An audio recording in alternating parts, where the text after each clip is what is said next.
If you want to set Google Gemini as the default voice assistant on your Galaxy Tab A9 or the A9 Plus 5G, so in this video, I will show you how you can do that. Now, as you can see, Google Assistant is set as the default assistant on our tablet. Now, to change it to Google Gemini, just open the Google app, then tap on your profile icon.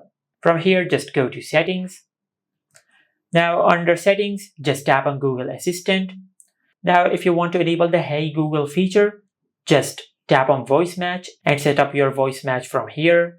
But for now, let's set Google Gemini as the default voice assistant.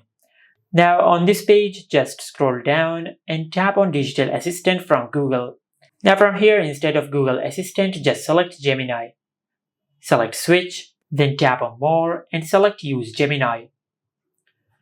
Now, after you do that, you will set Google Gemini as the default voice assistant on your tablet.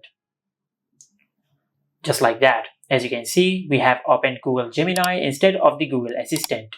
And this is it. Make sure to like, comment, and subscribe. Thank you for watching.